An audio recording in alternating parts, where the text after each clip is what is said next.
Helen, I got one for you though, okay? We'll close on this. So, have you ever seen your neighbors bring their groceries in? I don't think I have. So that would make you think that they're probably not eating food, right? And that maybe they don't need food because they're all NPCs. That's the question for NPCs that will really trip you out. Have you ever seen your neighbors bring their groceries in?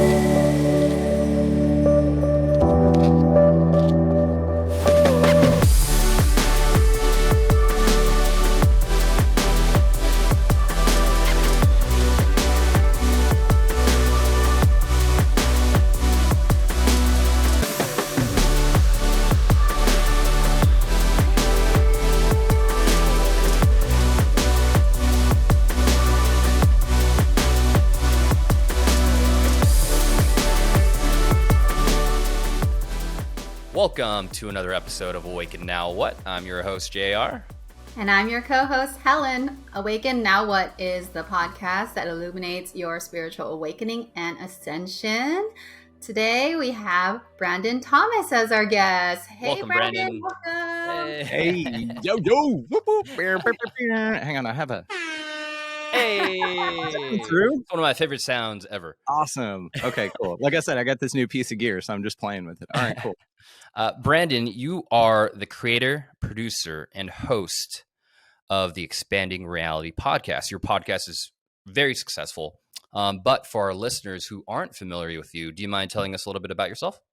Yeah, absolutely, Jay. And thank you so much, and Helen as well, for having me on. This is so damn cool. I love your show. Love everything. Oh, by the way, do I need a filter like to not cuss or anything? You guys? No.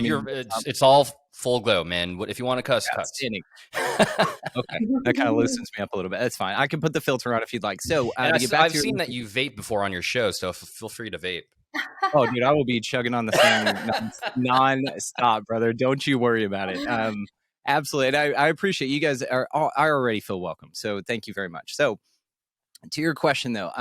So yes, my name is Brandon Thomas. I'm the host, creator, and I'm now would say just sort of I've been gifted this gift of this thing called Expanding Reality. It's been way bigger than a podcast for a super long time. I mean, I've dropped the podcast moniker in it, long ago. It just seems like the vehicle rather. So, that's why the tagline of the show, I guess, is the expansion of consciousness cleverly disguised as a podcast. Right. And that's what it's really been for me. So it's just been a really amazing thing to share this with folks. And I was going to do it either way. I just happened to record it and put it out for people too. So it's been tremendous. A lot of incredible growth has happened, especially, like I said, on my side, because that's first and foremost what I'm doing it for, is just to exercise that for myself and to expand my reality through these conversations. But also on the listenership side and the audience. And like you said, it's incredibly successful. And I strongly believe that it's that way because of very simple factors. I have no ego in this thing. I'm not here to prove that I'm right and you're wrong. Like, I wouldn't invite somebody on just to argue how right I am and get an audience to back that. I mean, there's definitely a market, and that's a model. It's not one I was interested in, because this is from the heart. This is truly from the heart. I'll have people on, man, that they'll say after the interview, just thank you for listening to me. Like, nobody listens to me. Or the last show I was on, the hosts were just like, blah, blah, blah, blah, blah. And then I'll even have some people I need to almost be like a counselor for when they come on. They're like, okay, well, don't ask me about this. And I've been asked about, I'm like, dude, take a deep breath. I'm like, this is not that, dude. This is not that. And so that's what it is. I'm very guest forward, but I have no ego in this, like I said, because first and foremost, I have no clue what the fuck's going on. So who am I to say that you're wrong for your experience, that I wasn't there for, that I didn't see, and even when you niche down to just the perspectives of people, like the individuated, hey, here's what I saw, recalling the exact same event. And so many studies have been done on this. And, eyewitness testimony being the least credible in any case, because it's so interpretational, right? Right. So when you get all the way down through that kind of stuff, it's just like easier just to enjoy it and just to enjoy the differences. And that's something that has made it just incredible. Plus, I'm a magnet for incredible people. Like, I've said this forever. It's just been an awesome thing. And they find it. And so that makes for a wonderful conversation, which makes, for a very attractive appeal as far as an audience goes. So it's been awesome, man. And we just have super real conversations. They're super in depth and deep, and there's no rules. I mean, it's come as you are, It's great. It's so great. It's the Right. coolest. It's the second coolest thing I've ever done. It's just amazing. Absolutely amazing. Yeah, I've listened to a couple of your episodes, and it really is what the title says. Each episode, and with our episodes, Helen, is each episode we're continuing to expand our reality. We're continuing to achieve higher levels of consciousness. This is the greatest level of growth I've achieved doing these podcasts and listening to other 100%. podcasts. It's amazing the information that's out there. 100%. It's incredible, and then I'm to this point with all of it now, man, looking back, and I talked to, at first the show just started, hey, I like this UFO person and I want to have them on, and this author and this whatever. And now that entire middle back row back there is all authors that have sent me their signed books that have been on the show that, and That's so it's such a cool. wide variety of scope of interest that it couldn't be just that. And so, like you said about the name of the show, I really thought about that. It was Expand Dead. That's what I had in mind, and something just didn't ring right. I was like, no, it needs to be. It's too finite. Like you need it kinetic. It needs to be expanding. Like Mm-hmm. it needs to be evolving to a verb. You know what I mean? Nothing Mm-hmm. like already set in stone. We're doing it now. And it's when are you doing it? Right now. And then if you ask me in 5 minutes, we're doing it now. It's always, and it's incredible. And so, taking all of the different perspectives of the guests that I've had on, and then I already feel like I came in with a wide scope of curiosity. My curiosity is down to 1,000 anyhow. And then with the experiences I had at about my age 18, where there were 4 like major things that shifted my life in a completely different direction that really are the foundation for the dude sitting here talking to you right now. So even from those experiences, moving on through it, it's just been such an amazing, like wild, expansive ride. And I love every damn bit of it. Like I wouldn't change anything. I really think, this utopia idea of all of us living in this awesome place. I think I'd love that idea, but I'm not necessarily convinced that it's here that occurs. Now I've kind of shifted that, and that's a long thing that we could talk about if you'd like. But also, it feels like with the mode and trajectory of everything going on right now, that these conversations are what are kind of creating and paving the way for the new mindset, we're all tapped into this beautiful thing. Right. And it's playing out right now for all of us. And it's like I said, just an absolutely incredible process. So the show has gone from, I'll talk to a couple UFO people to now, God, having like Dr. Doug Matsky on, his book's right here. Deep Reality. That book is the only book that Dr. William Tiller, the physicist, ever co-wrote with anyone. Huh. And this dude lives in Austin. He's like a buddy of mine. Now we just talk on the phone and hang out. He's one of the coolest dudes, but we get in so deep on quantum theory and all of that again, it pulls from, I look at the world through a psychedelic lens, the phenomena lens, which that's a really broad one, geopolitical lens, sort of a more, I guess, truther movement on looking at governments as intergenerational crime rings and things like that. Right. And so there's like I said, a wide scope in which I view this place. And it's just made for just honestly the coolest fucking life, man. And it just keeps getting better. Like you said, it's the best right now, and we're just getting going. My Saturn Right. return is like in 2 years, but I feel like I've already beaten You've it there. already entered it, dude. You're already in it. Yeah. Yeah. Insanely great. Like it's stupid. And then concepts like the thought ninja and all these different things that have really helped me out of some really dark times that I just kind of said, hey, this kind of helped me out. And the wave of people that took that thing off, it's been insane. There's a children's book coming about it, like all this crazy shit, dude. Everything's just awesome. That's it. That's all I got to say about it. It's all awesome. So cool. That is so cool. You had an interview with Neil Donald Walsh. Wow. And I remember reading in your show notes that it was his book triggered your awakening. Yeah, it was one of the 4 things. Yeah. Can you take us through that experience in your life? Yeah. So that experience in my life was just a really interesting time. So I was turning 18 years old. This was in 2001. So a lot of interesting, energetic things that were happening and very visible things were happening in our world as well. Now this was ahead of that. So it was kind of like the random number generator started going off right before 9/11. I kind of had this a little earlier than that. So I was already out in 2001. So around that time period, I was graduating high school. I'd moved from North Texas, from a really small town up here to Houston, which is like massive. It's like, 4th largest city in the nation, like crazy huge. So it was a massive culture shock for me. as well as I was exposed to all kinds of things. One of those, psychedelics and drugs and all that good shit. Mhm. So I had a rule, no needle drugs, and that, thank God, stuck with me forever. I never did any needle drugs. Knock on wood, I just won't. Not appealing.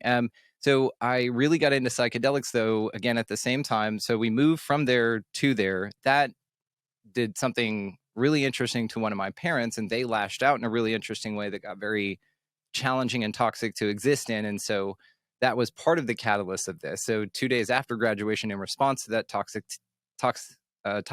environment, I just packed up 2 bags with whatever I could and that guitar on the wall back there and left. And I was on my own, on foot, no car, no anything. Like, just got my little diploma there, checked the box on the matrix, and walked out of the house. Wow. That was a big one. And that was a few months after having my first psychedelic experience, which was on LSD, liquid LSD.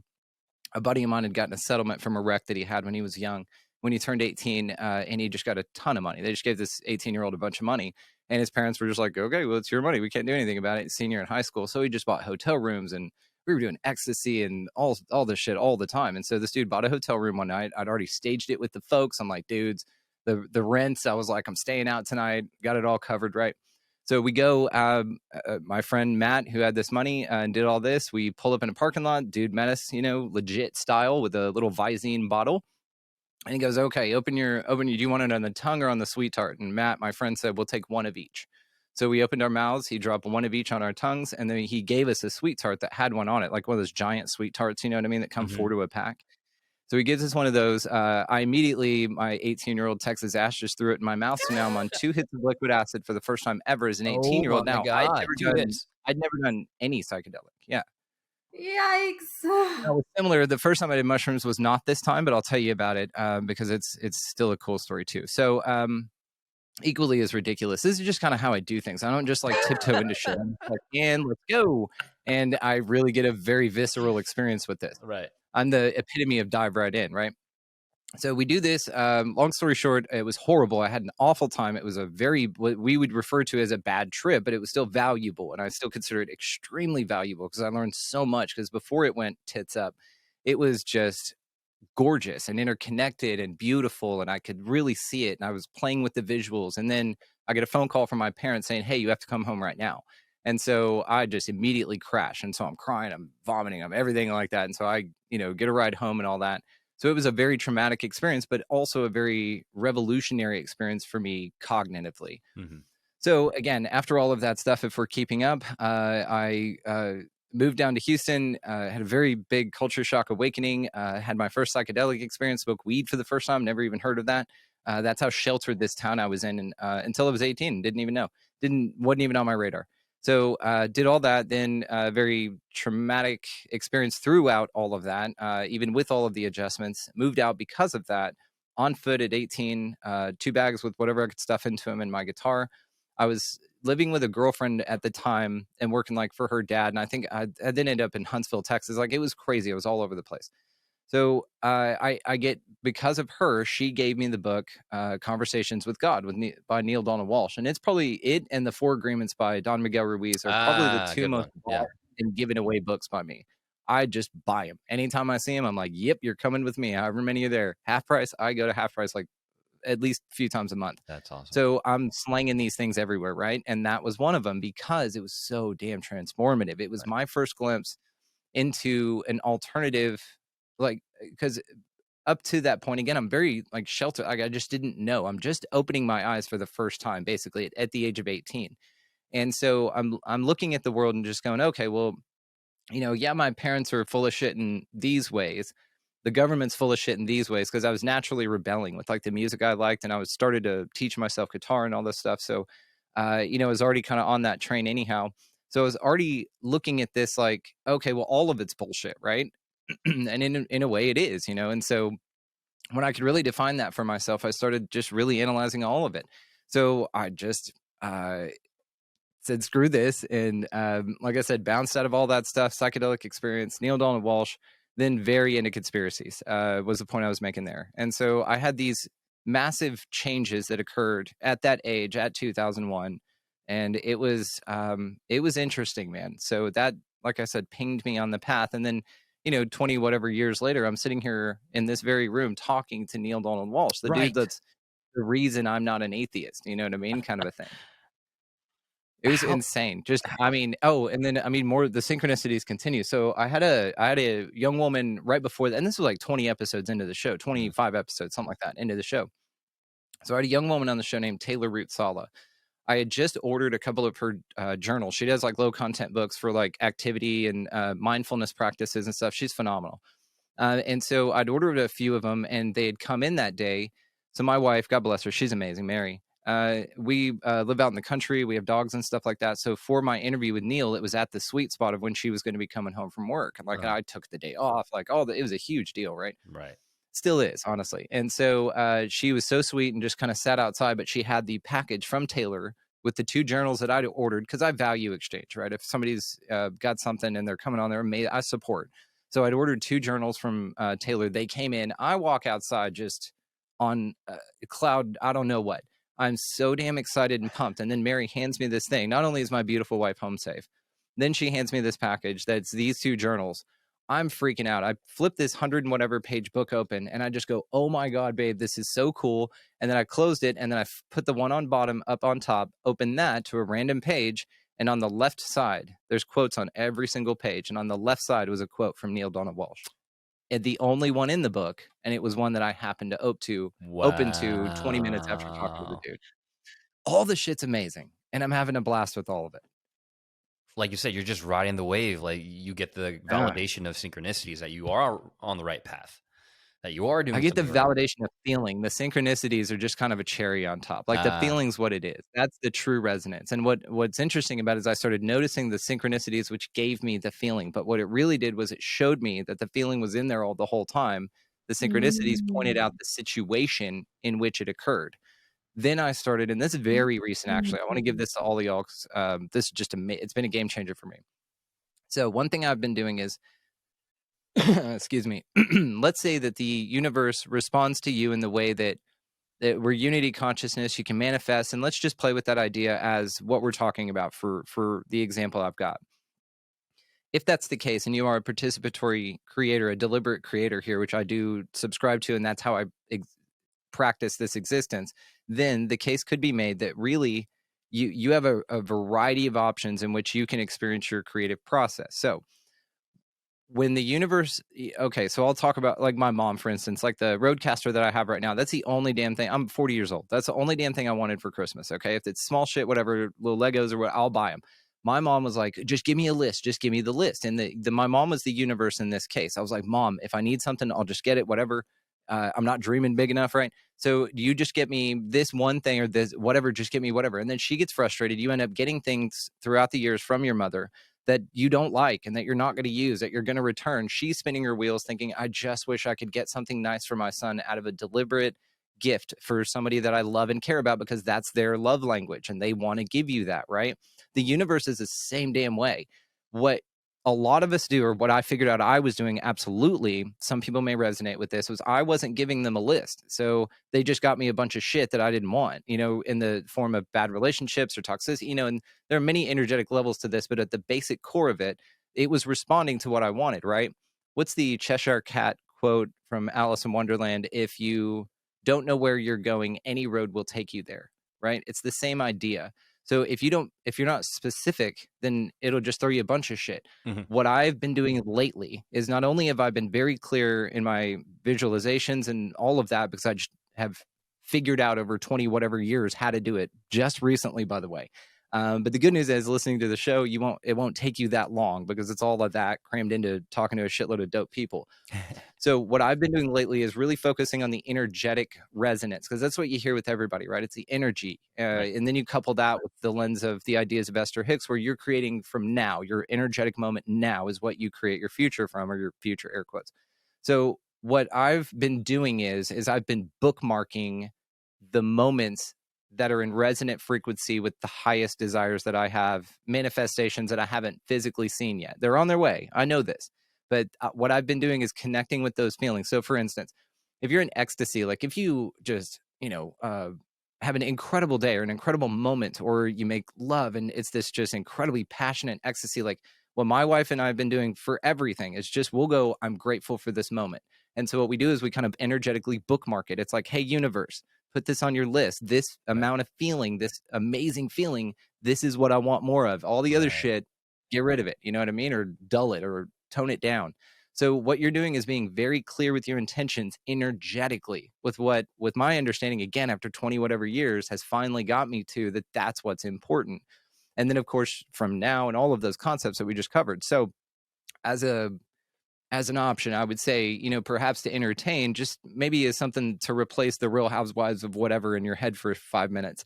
Maybe say, you know, like this feeling right here. I want more of this. Whenever a wonderful one occurs, you're petting a new dog, you know, I mean, so many things, right? I mean, anything you're grateful for, like boom, boom, boom, boom, this moment right here, you eat a great meal, anything like that. You have a great bath, so just whatever, right? Whatever's at the resonant frequency of the highest version of you, air quotes.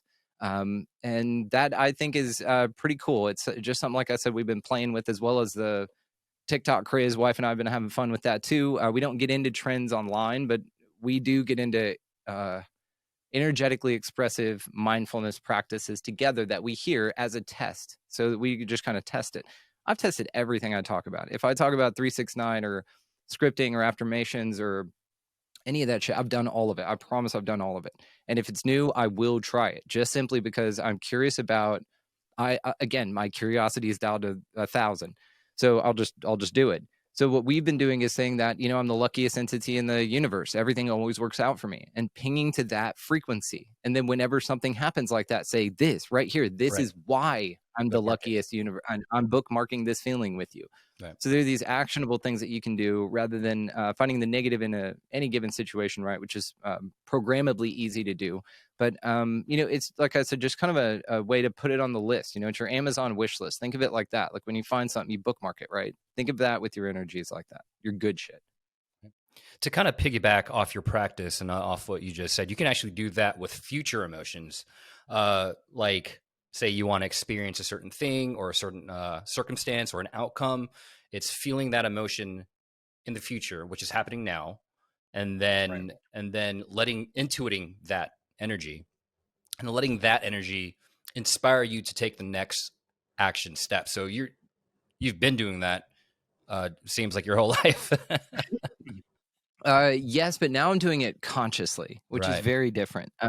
Because now it's changed. Now the game's changed. Now it's like, oh, okay. You know, I had a woman on the show. You've got to have her on. She was going by Unity Bliss at the time. Now she's Bliss.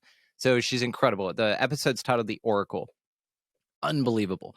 So what she was talking about was a metaphor for this experience, for what we're experiencing in this realm, this world, whatever.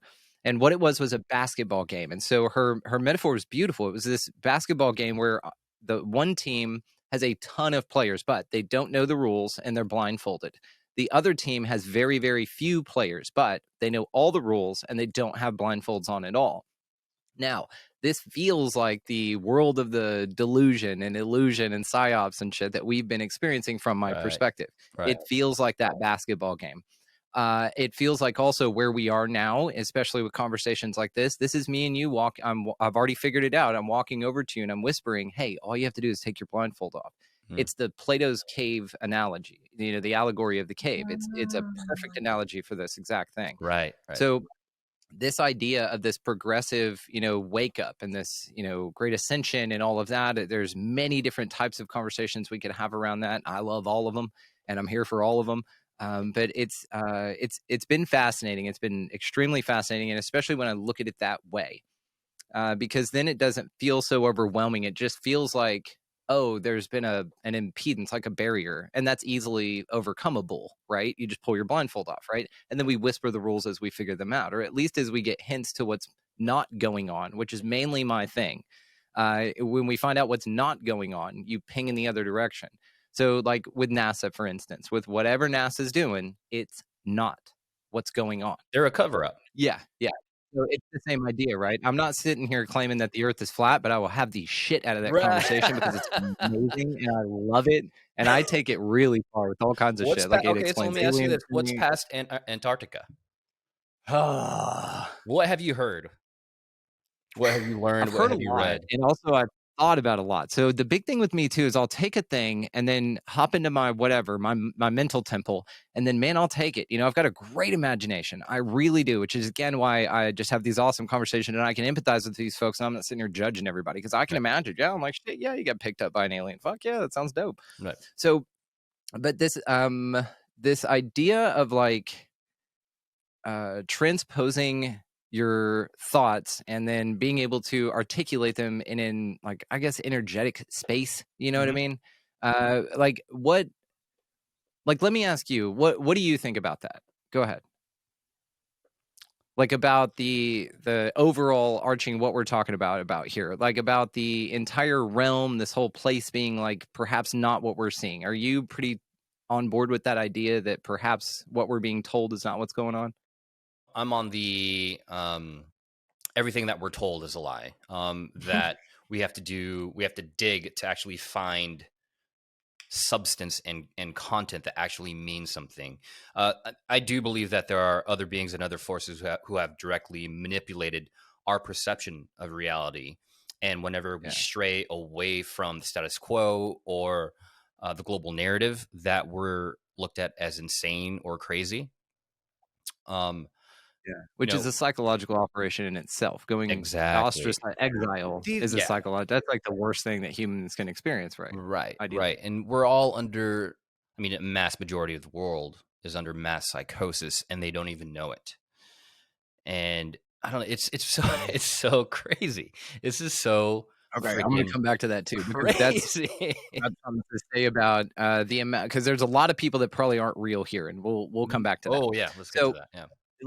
So beyond the ice wall, I think maybe it's exactly what the flat earthers say as far as this flat expansive thing. Now, where they lose me and where I get a little claustrophobic is with the dome thing.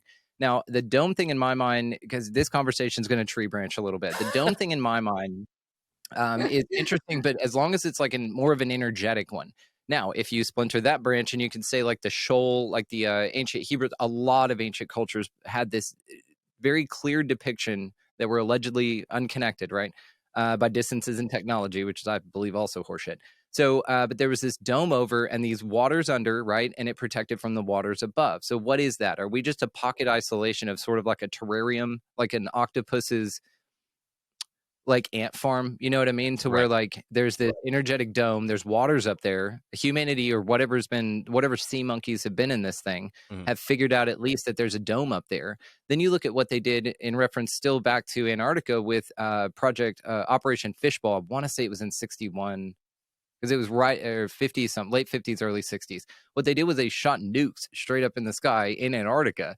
And at about 13,000 feet, they exploded, and they couldn't figure out why. There was something up there that was exploding the missiles at 13,000 feet. Now, in my mind, it's hitting something. Now, you could say that maybe a UFO was shooting them down at exactly that height. Maybe there's sort of like an intergalactic treaty that says, okay, anything that these monkeys shoot up this far, shoot it down. And maybe that's what NASA's doing, is because they can't get up that far, so they have to fake everything, right, to make it seem that we can. And then, of course, the ball narrative and the green screening. Oh God, that's another podcast. You can book me right. You can book me right now for it. I will be back for that one, and I would love to. We'll touch on it. So what I feel is being what I feel perhaps they're being dishonest about. What I feel is an option for that, and that's where I am with this. And I need to be very clear on that. That I don't know what the fuck's going on, but I love considering them as possibilities. Like I really do feel that this would absolutely replace the narrative. And in many cases, it's not only more fun, but it's more plausible. It makes more sense when you apply a greater lens to it, like an energetic loosh farm. And that basically, like, you know, your only currency here is your attention and what you're focused on. And if you think of things in that realm, and then you add up all psyops or anything to that, where all they're doing is dangling a bright, shiny set of keys in front of you to keep you focused on them and not doing the inner work with you and really creating reality, then they've successfully done their job. Now, that's a whole split thing again, and we can absolutely have it. Book me for all these shows, by the way. Well, you're coming back on the show for sure. What I think about this is, though, the expansion beyond the ice wall, let's say, is I really love the idea of there being extra land here. The idea of extra space, extra places for us to go. Now, who's to say also that this place isn't so expansive and wide that it goes on forever? Let's say the infinite plane idea. And let's say then perhaps that there are land masses and suns and little things all along this plane at a certain altitude. And maybe there's something underneath, maybe there's something above, but let's just say that this air quotes realm, this experience we are having, one possibility for experiencing it would be this expansive in all directions realm. And you're just kind of isolated via the vehicle that you're driving, meaning our meat suit, our body. Mhm. There, are barriers to our exploration here, natural ones for us, right? To keep us from straying too far from the terrarium. So if you start really looking at it like this, then don't let it terrify you, number one, because we're still having a blast and there's waterfalls and puppies and shit here. So it's still cool. But then also that I really do feel that, perhaps this would be this extra land bit. And then whenever you apply the extraterrestrial bit of it to it, you're like, oh, well, then the Pleiadians could be just coming from over there a few thousand yards. And then they're flying over in their little craft, because that area of this expansive realm, that world operates totally differently. It's a different experience for you to experience. Sort of like if you think about it, I mean, Westworld is one of the best analogies for the way that I sort of view this place. So if you could think about in Westworld, they didn't have just the Wild West. We come to find out in series 2, right? Season 2, they had the Asian world. They had the Viking, and so they had very different worlds that you could go and experience a completely different experience, but it was accessible to you. So it's like, what is that about? I mean, maybe this is what this is, and it kind of the idea is that the Pleiadians and the Greys and all these other things that just live over there, they're all in on the fact that when they come here, it's like going through customs. They're like, okay, they think they're on a spinning ball. We can't talk to them about that. Okay, they don't know their infinite power. Got it. They're here to discover. Okay, we got it. And there's like an agreement that anything that visits here, and they're just kind of keeping up the ruse. And maybe it's for a couple of reasons. Now, I'm a boundless optimist. I'm going to say it's to preserve the experience. And it's sort of like if you've seen that M. Night Shyamalan movie, The Village, where there's a no-fly zone above the village, and they're completely isolated. It's like present day as opposed to what era were they in? It looked like they were just settling in, like Plymouth Rock shit. Right, you know what I mean? Right, with the hood. right. Yeah. So it was that. Spoiler alert for anyone who hasn't seen The Village. Oh yeah. Pretty cool. I mean, it's actually my favorite Shyamalan movie. So if you're gonna see one, that's my favorite. If I can give you Brandon's picks on that.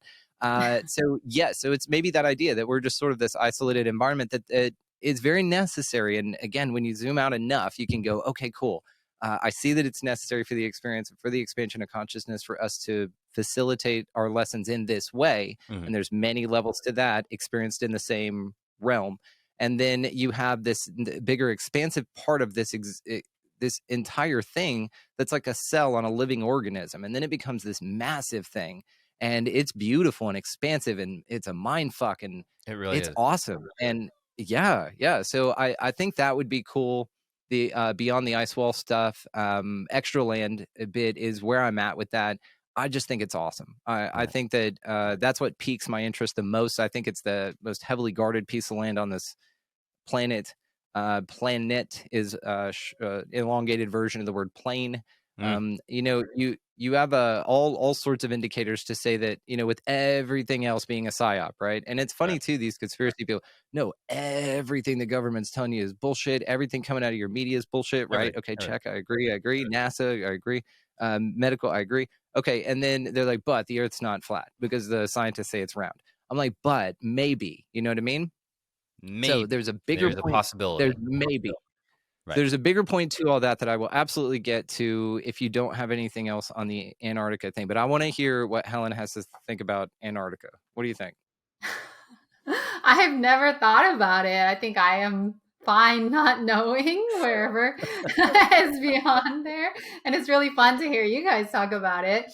But like on the where I stand, I think there's a version of the truth everywhere. I think that is a big secret, that it's all right under our nose, and it's about knowing how to put it together.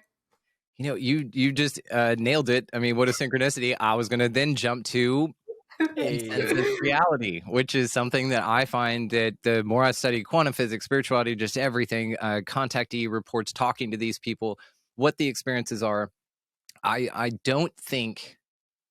I'll say this. I don't think we're all necessarily in the same place. I think that the idea of consensus reality means that we're all experiencing the same thing at the same time. I think it's a similar realm in which we operate, but I think that there are levels of experience within this realm. So I've compared this to like a school, like a grade school. So let's say like kindergarten through 12th grade, but all grades in that school are all options for you to advance your learning from kindergarten to 12th grade. They're not in separate schools like what we were raised with. If that was how you were, then they're all in one big school, and it's called Earth. So there are different levels of the expansion of consciousness here experiencing itself, but all ways of experiencing that are also here, again, in my opinion. So I'm looking at this thing and I'm just sitting here thinking, oh, okay, well, that's why you perhaps don't need to expend as much frustrated energy towards something that doesn't agree with you or that doesn't see something that you plainly see. We experience this a lot in the alternative media community because there's a line between folks that are so about the program, and I'm going to talk about it, and then folks that have absolutely broken out of the program that can see it for absolutely what it is. Like, it's clear as day. There's no way to unsee it. It's like those magic eye things. Like, once you find that magic eye, it just pops right out at you, right? It's kind of a struggle to see it first, or when you find the cat in the picture that's hidden, you know exactly where it's at, or you can see the snake, right?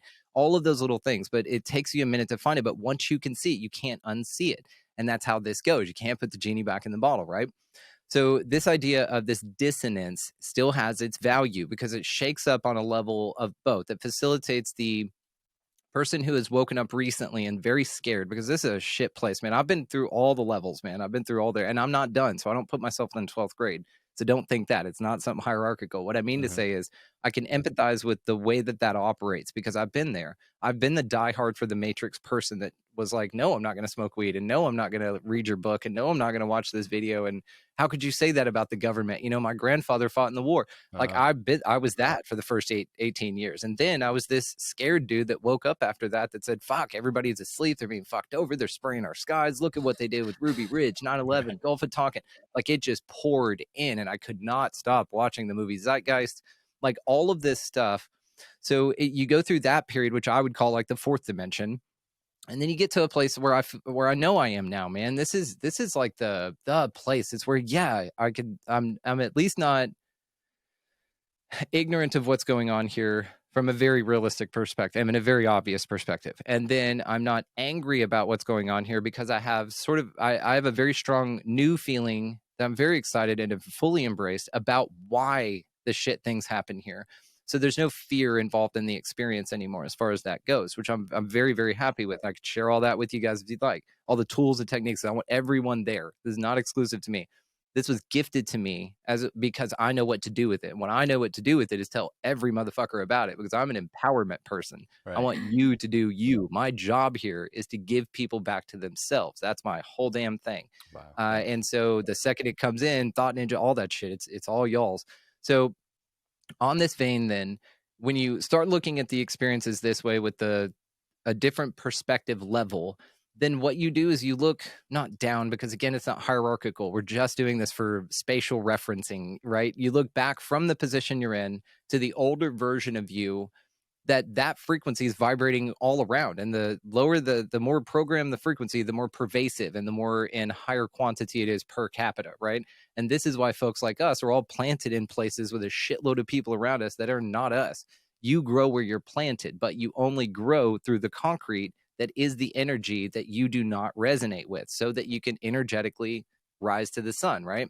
So it's this whole idea of like the black sheep in the family, and like those are the people that break the curses. Like, I broke the alcohol curse in my family. I'm very, very happy about that. And it was easy. I turned it off instantly. I want to get back to walk-in, so I'm going to note it here. If we're going over on time, guys, I'll just no, man. This whole thing. Let's go. Let's do this.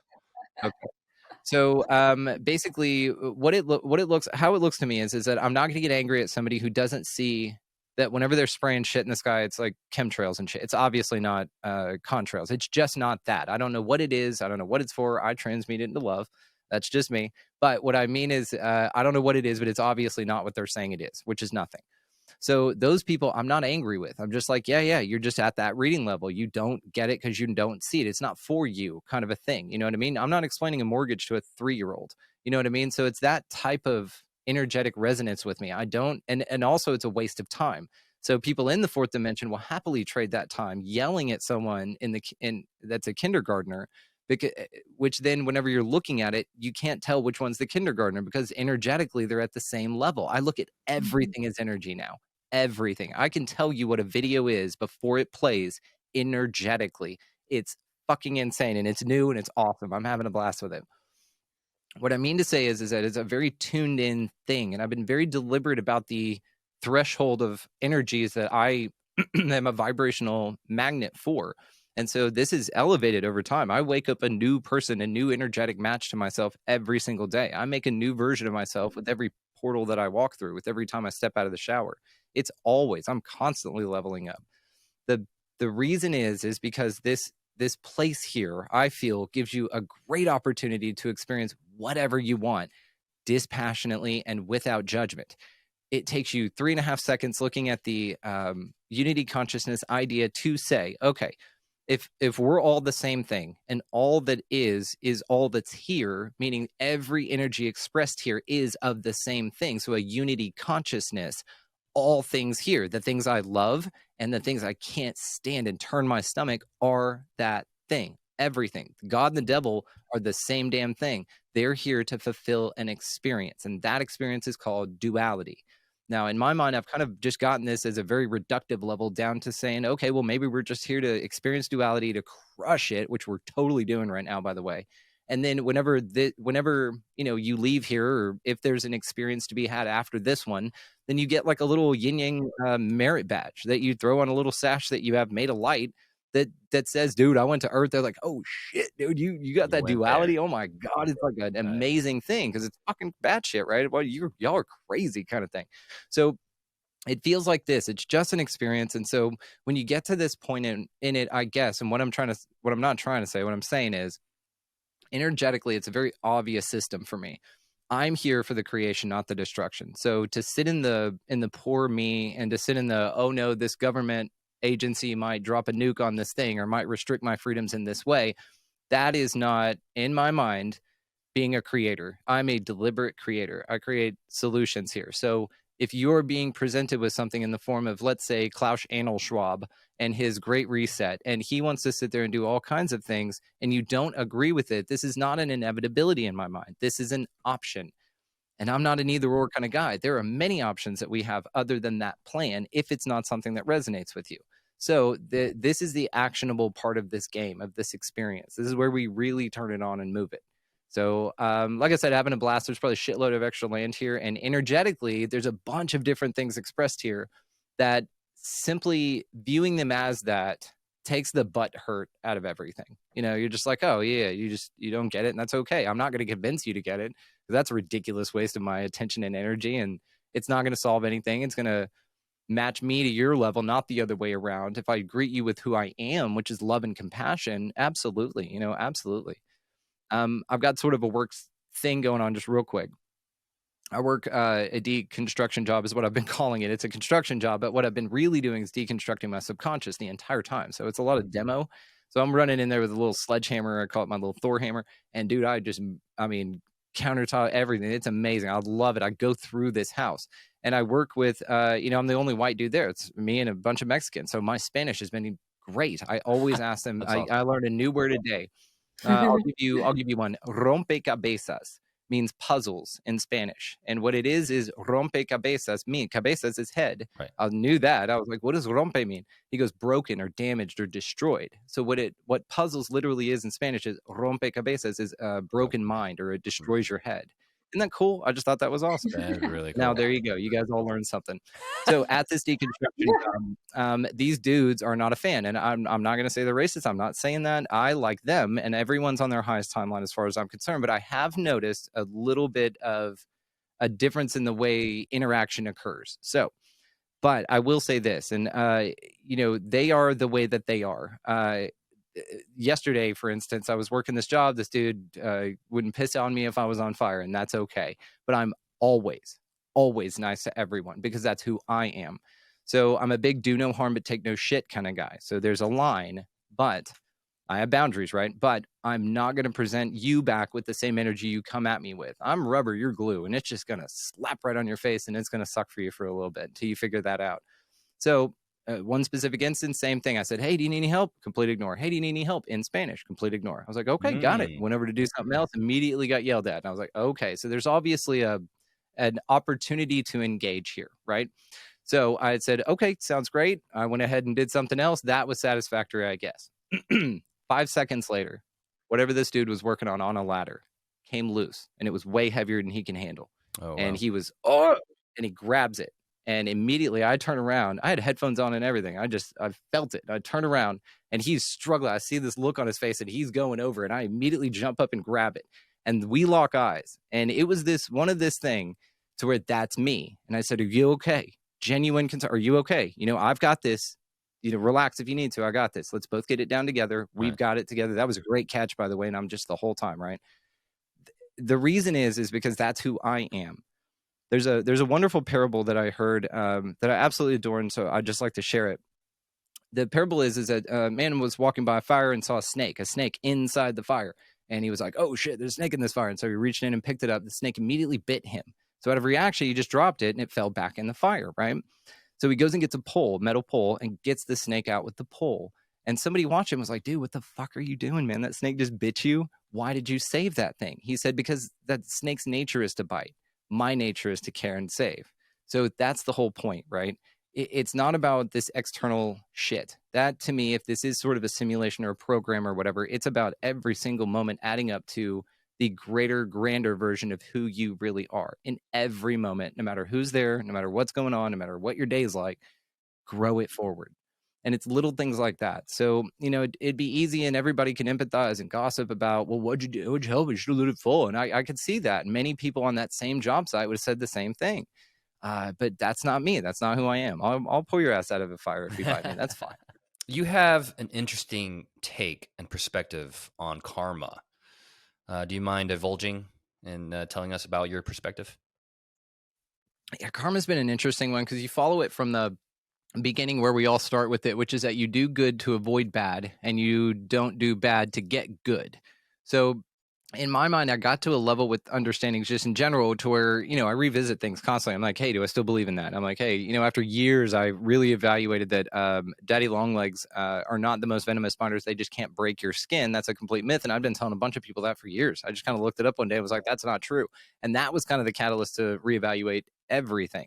Karma was one of these things. It got to the point where I was like, well, that's a little interesting that it's built into the model that to do good, the incentive to do good is to avoid shit. So the only motivator for you to do good is not only more of the way it was phrased, a selfish one to receive good in return. And that's the only reason you're doing good. Like that's your motivation, or to avoid bad.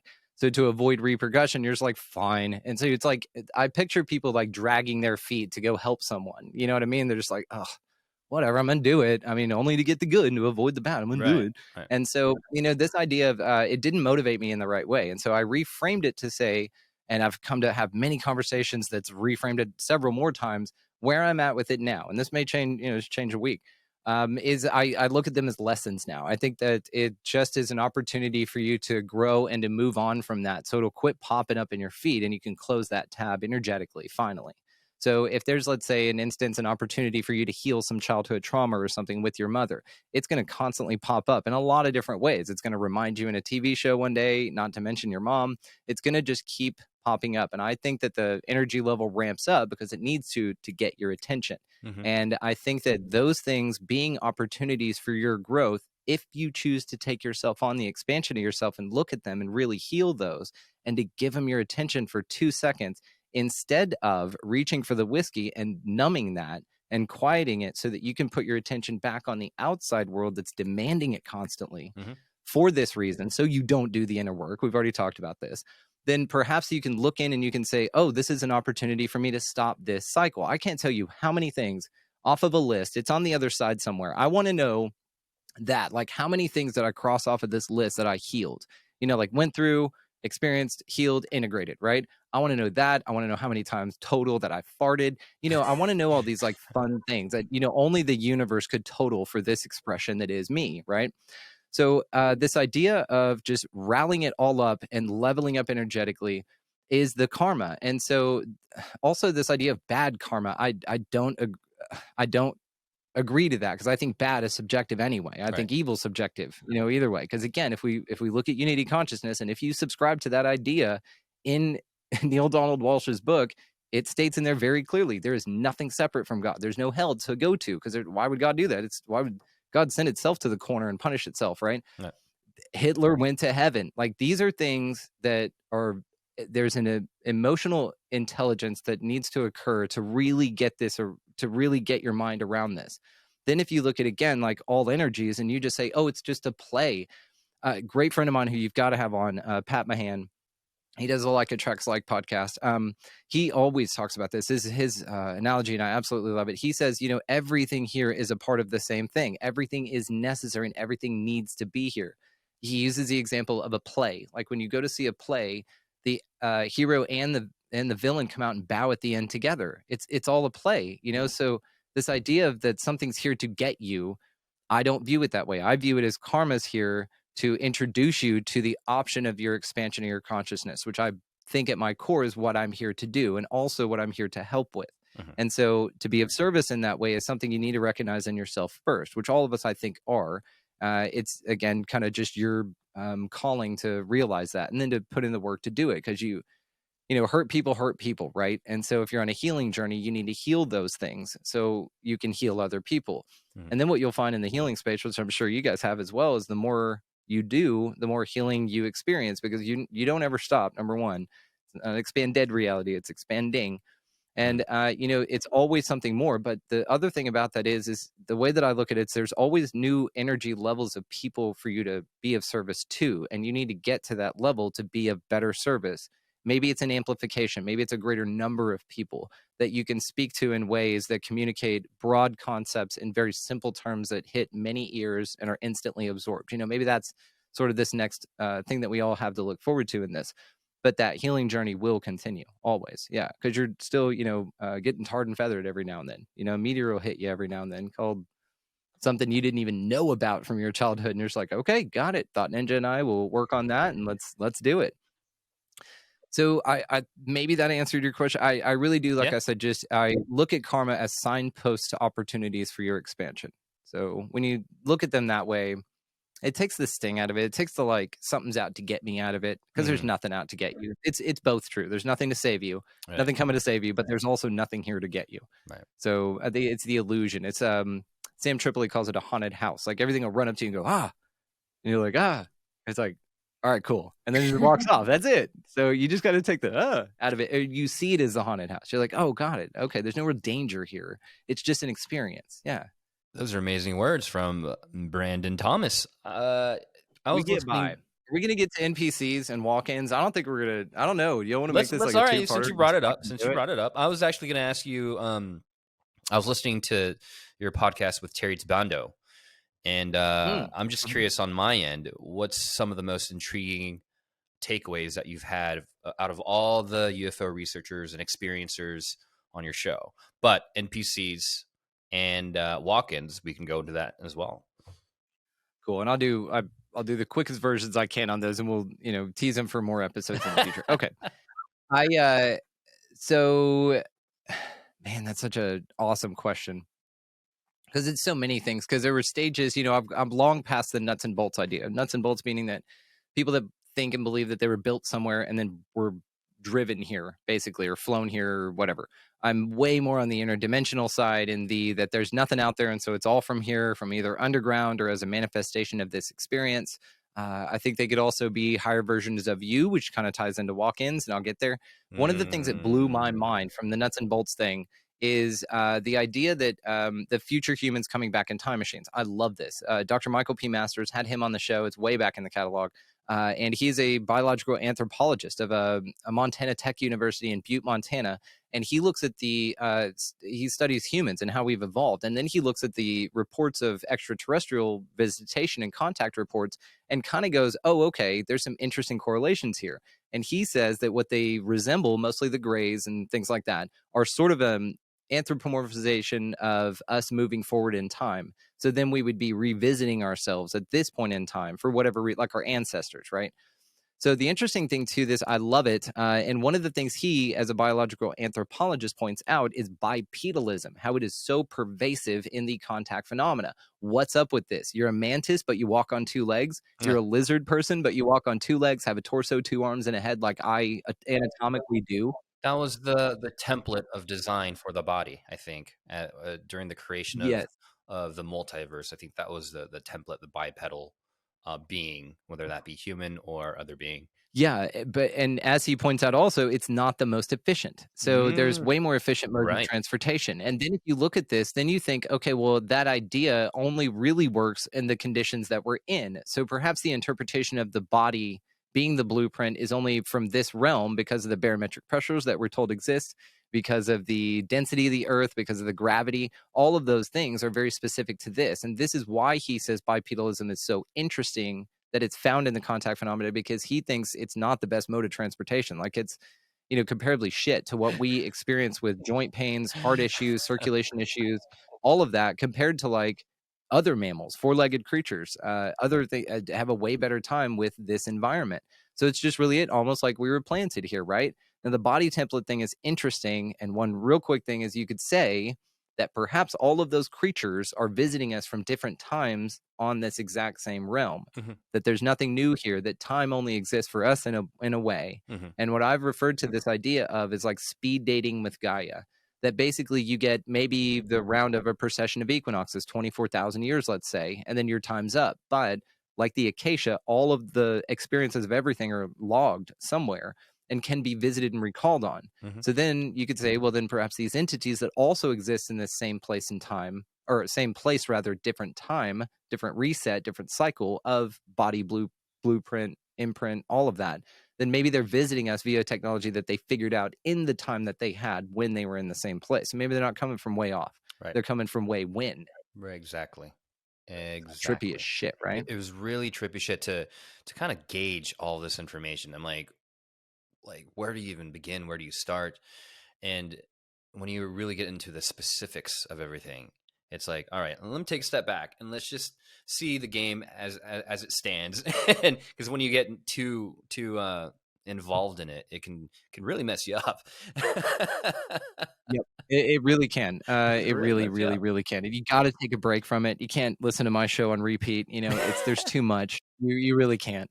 You'll explode or something, or turn into a being of light and just shoot off the planet. If you listen to my show consecutively, I'm pretty sure that's what happens. So, somebody test that out and let me know.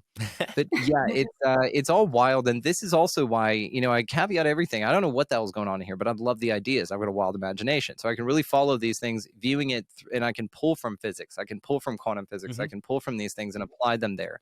The placebo effect is fascinating to me. Double slit experiment. These are what lead me to confidently say that I'm not that sure that we're all living in the same place and having that experience, or that what you're seeing is not specific for you. I think that this place is so damn dope that if you think we're living on a ball, if you decide to get in a rocket and shoot off of it, a ball renders beneath you and you experience a world that is space. If you don't think that, then whenever you travel out to a place called Antarctica, rather than there being what the ball person would have seen, then you see a ring with an expansive whatever the fuck you think is on the other side.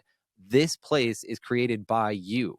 It was just, you were given a template to figure out how to hack. And so this being viewed as like a toroidal field, what you experience is fed back in through you and then spit out slightly modified with your paradigm. And you create it as you go, almost a donkey with a carrot on a stick type of thing. It's creating in front of you, but only like 2 feet in front of you. This is as far as your creation ends. This is as far as your faculties go. Now really think about that. Something like India doesn't really need to be there right now. We're only 3 sitting here talking, and who's to know if any of us are real? Maybe just you, Jay, is real, and that's it. And we're 2 just conscious expressions and manifestations of your subconscious. So then you could say that this place doesn't need the energy it takes to visibly create all of these things, people, characters, everything, because you're not aware of it. It's if a tree falls in the woods, is anyone, and no one's there to hear it, does it make a sound? Does it make a sound? I think for the listener out there, does it really, truly make a sound if no one is there to hear it? I think that's one of the biggest conundrums that people get tripped up on, for sure. Yeah, and the idea is if you, the observer, the creator of this place, aren't there to hear it, then the answer is no. Exactly. You could assume that it would based on your understanding of what you've already created, Attachment. but you weren't there and your faculties didn't capture it. Yeah. Everything else is just something you're seeing on a screen. I should have taken a hit of acid before we recorded the show. It gets too far. Our NPCs real quick, and I'll cut out on you. Walk-ins are interesting. Real quick on that, I've come to now think of it like I'm not embodying my highest self from the future. I've come to think of it now that my highest self is stepping in as a walk-in and upgrading this vehicle that I'm in each time I level up. This is a fascinating concept. This also may be to tie to aliens real quick, non-human intelligences. This may be why you're allowed to be abducted, is because it's you at a higher level. It's just another version of you. So your consent has already been given because this is just another avatar that you is driving around. This is why people get perhaps contacted by the same things, all that. Walk-ins are fun. NPCs. There may be a shitload of people that aren't real here. So the idea of this goes is that, again, to what we were saying, that it doesn't need to render an environment if you're not there to perceive it, because this is your ride, this is your experience. Then NPCs are non-playable characters, which are referred to in a video game scenario, the things that just walk around and give you side quests and shit. Traumatize us. NPCs, yeah, and NPCs are an interesting one. So Helen, I've got a question for you. Have you ever heard about the concept of NPCs or non-playable characters, like that you work with people that aren't real? No, this is the first time I'm hearing of it. That's why my eyes are wide. I'm like, oh, okay. When you said the definition, it was like, oh, okay. I get it, though, especially with how, JR, you chimed in of like, that's how you can get hacked. Like, I think that's why people who are more susceptible, right, at a lower level, or they have open aura, like, I'm sure those NPCs are, that's like, ooh, I can go in. Right? Yeah. Or there's 80%. Perhaps this game has a percentage of people who are really awake and conscious creators with like inner dialogues and shit, and then people that aren't. And maybe there's a percentage of that creates a certain environment, and that's what we've been living in. But what I've postulated is maybe there's 80% of bodies that are walking around here are just dialed in on a program. They're on a loop that's on an automatic feed. I've heard that. Okay, so NPCs are these soulless beings in human bodies. I mean, if they do exist, I've never met an NPC, or so I've known, that these are these advanced networks of artificial intelligence running these bodies from gaining their energy from a different source.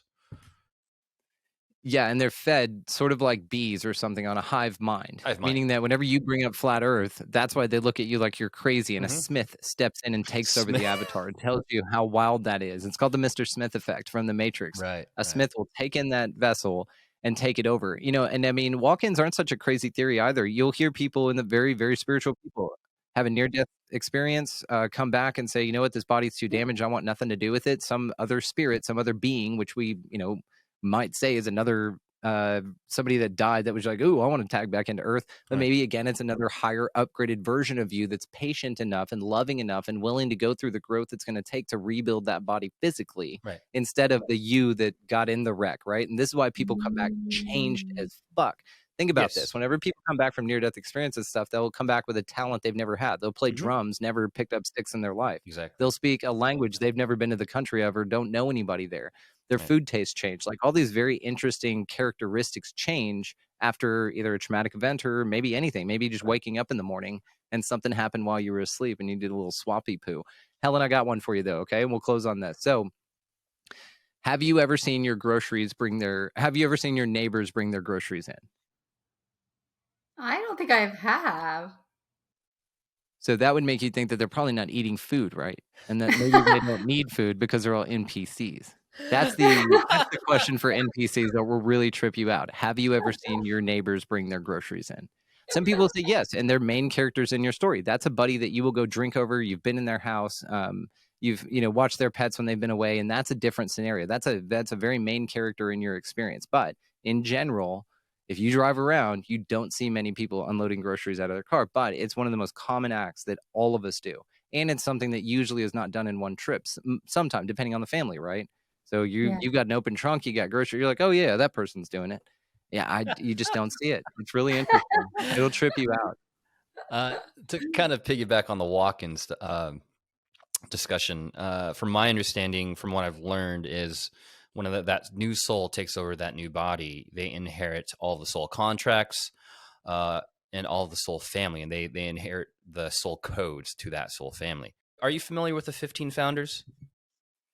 Vaguely, but if you've got I'd be interested to hear a Cliff Notes version. I'm very curious about this. I want to hear about it. Yeah, Cliff Notes version is the 15 founder beings who diverted away from Prime Creator's original plan for Earth.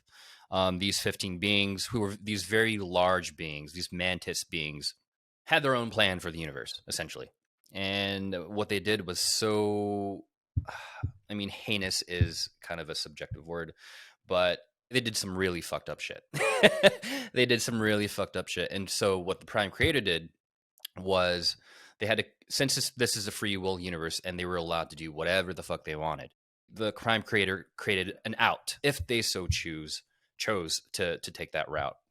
And one of the wild cards was the walk-ins. Some of them took that game, some of them didn't.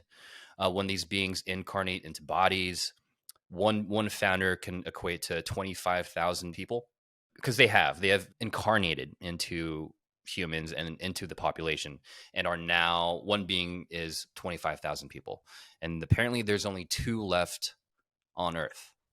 It's fascinating. I love this. You really piqued me on this. I've got it noted. I'm gonna go absolutely through it. So I'm also gonna, because I'm not a doom and gloom kind of guy anyway. But to wrap it all up, I guess, with walk-ins, NPCs, all the good thing.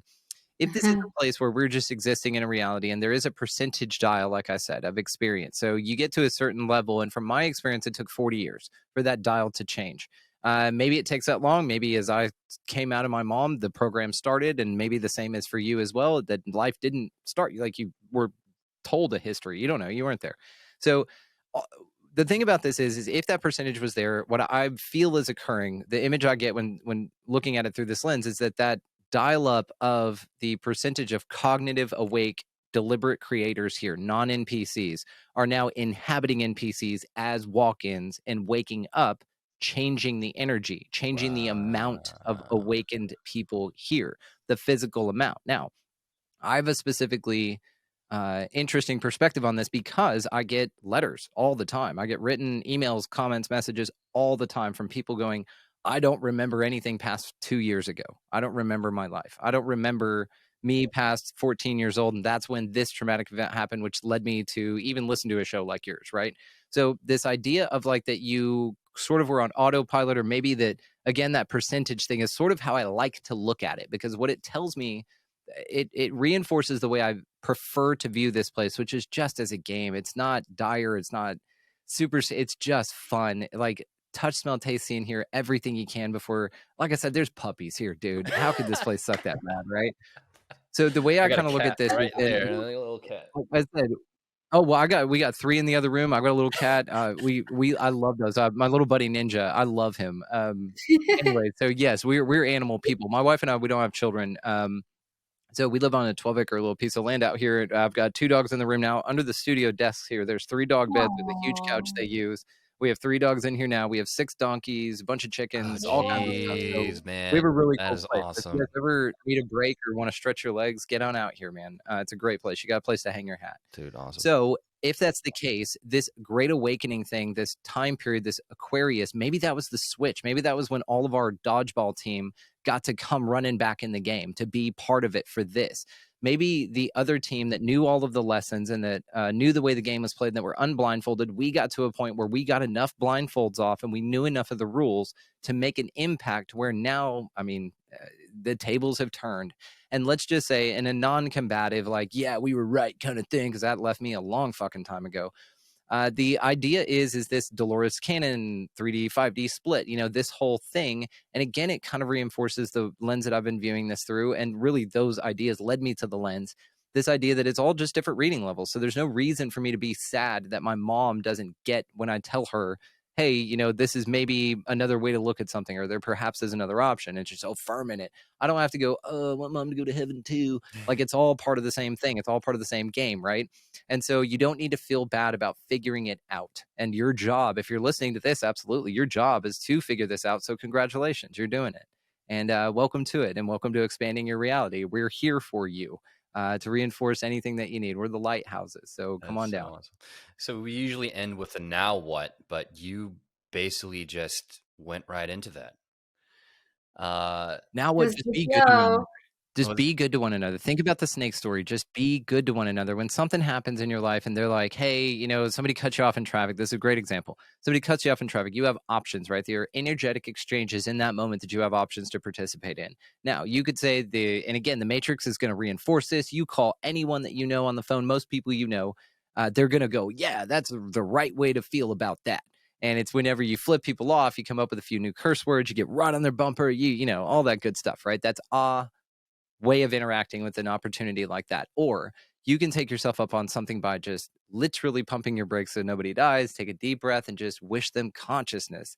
One of the big things I've been doing lately, so my now what, is I've been manifesting the shit out of that everyone is on their highest timeline. I am not manifesting I roll things with my mother-in-law, for instance, anymore. If something happens, she is on her highest timeline, goddammit. There is no more like assuming this person is going to completely repeat the same behavior as they always have in my experience up to this point. Everyone is on their highest timeline no matter what. This has changed my fucking life. It is. I love that. Well, you take it, Helen. Let me know how it works out for you, okay? You report back. That and the energetic bookmarks. I mean, that's the way, 5D. And use thresholds as smile cues. I want to say, I forget who, Aubrey Martin, I believe. Use thresholds as smile cues. So whenever you walk through a door, smile every single time, no matter what. Yeah, I've heard in the Hawkins teaching, like a smile is a highest, like a quick way to raise your frequency level. 100%. Think of it walking into a doctor's, you're sitting in a doctor's office, somebody walks in, obviously you're there for a reason, whatever. But like somebody then walks in and with a smile on their face and they have a glow about them. I mean, what you from that office, just describing that, you were in both scenarios, you felt both actions. Which one felt better? Which one would you want to be greeted with? So then therefore you take yourself out of the person sitting in the seat because you're that too. And then you're just the one that smiles every time they walk into a threshold to gift someone with that experience every time, no matter who it is, because it's always you. Yeah. Mr. Brandon Thomas, everyone. Hey, let's give it up for him. Yeah. Brandon, where can the listeners find you? Yeah, expandingrealitypodcast.com. There's a big overhaul going on with all of that. So enjoy what's there. Go check out the shop too. A bunch of fun t-shirts going on over there.